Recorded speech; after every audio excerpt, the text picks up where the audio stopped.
At para naman sa mga balita sa labas ng bansa, Midwest section ng Estados Unidos sinalanta ng hailstorm. At Bashar al-Assad wagi pa rin sa presidential election sa Syria. Ito ang mga globalita ni Edwin Eusebio.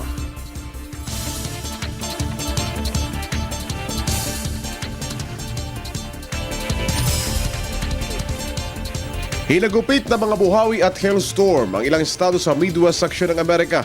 Kasing laki ng bola ng baseball ang mga yelo o hail na bumuho sa Nebraska at Iowa states na naging sanhi ng pinsala ng ilang mga sasakyan. Ayon sa National Weather Service, nagbunga rin ng pagbaha ang masamang panahon. Tinutumbok ng masamang panahon ang mga estado ng Kansas, Missouri, South Dakota at Illinois.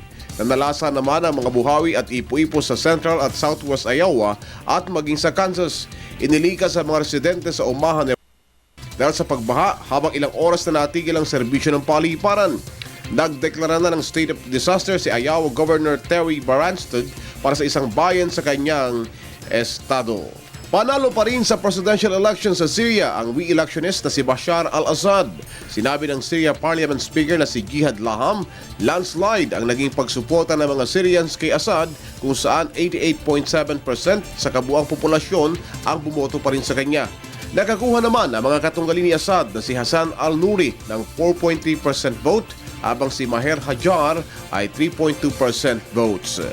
Para sa Telebisyon ng Bayan, Edwin Eusebio.